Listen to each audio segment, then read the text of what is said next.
You are falling toward a black hole. There is no sound. There is no wind. Just a slow, silent pull of something that used to be a star. And the strange part is, you might not even notice the moment you die.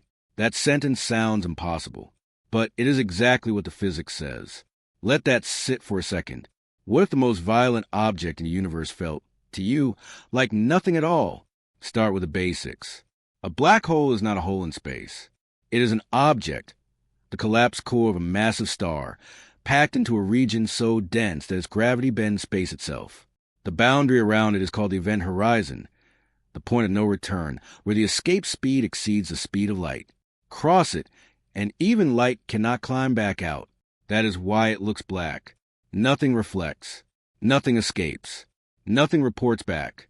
The math behind this was worked out over a century ago.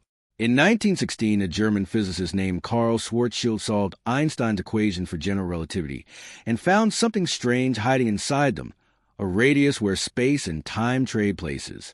He was serving on the Russian front during World War I when he wrote it down. He died a few months later.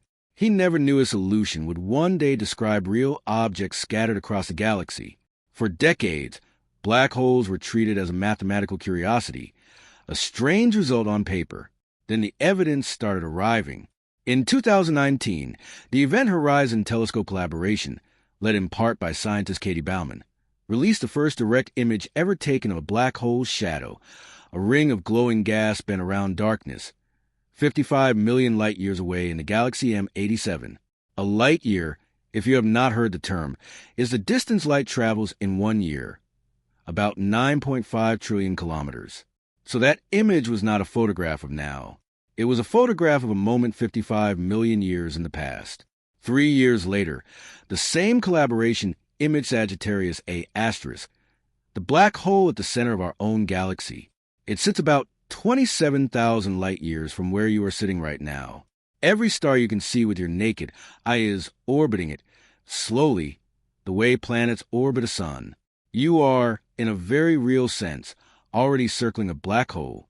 You just have a few 100 million years before you need to worry about it. So picture it. Picture falling toward one. At first, nothing seems unusual. You are far out, and the black hole is just a dark circle against the stars, bending the light behind it into a thin, glowing ring. The same kind of gravitational lensing astronomers have measured around real black holes for decades. As you get closer, something changes.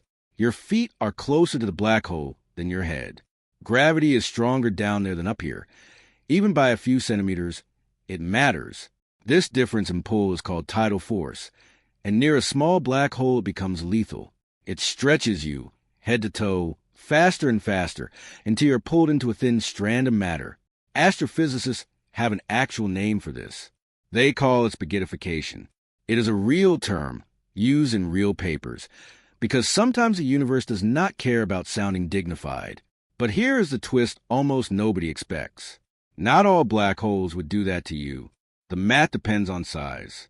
A small black hole, just a few times the mass of the sun, would kill you with tidal forces long before you reach the event horizon. But a supermassive black hole, like Sagittarius A*, is so large that its gravity is smoother, more gradual, spread across a much bigger horizon. If you fell into one of those, the tidal forces at the horizon itself would barely register. You could, in principle, cross the point of no return and feel almost nothing unusual happening to your body. No flash, no pain, no signal at all that anything had changed. That is the part that unsettles physicists the most. From your perspective, falling in, there is no dramatic boundary. You would not see a wall of light or feel a snap. You would simply keep falling, and the universe outside would keep existing, and you would have already crossed into a place from which no signal, no radio wave, no photon could ever return. Meanwhile, someone watching you fall from a safe distance would see something entirely different. As you approach the event horizon, your image would appear to slow down, stretch, and redden, fading gradually rather than vanishing, the light from you taking longer and longer to escape gravity's pull, until eventually it grows too faint to detect.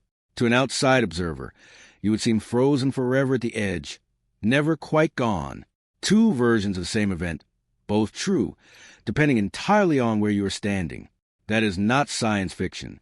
That is a direct, tested consequence of general relativity, the same theory NASA's Chandra X-ray Observatory uses today to study real black holes tearing apart real stars. And that raises the deeper question underneath all of this. What happens to information? What happens to you?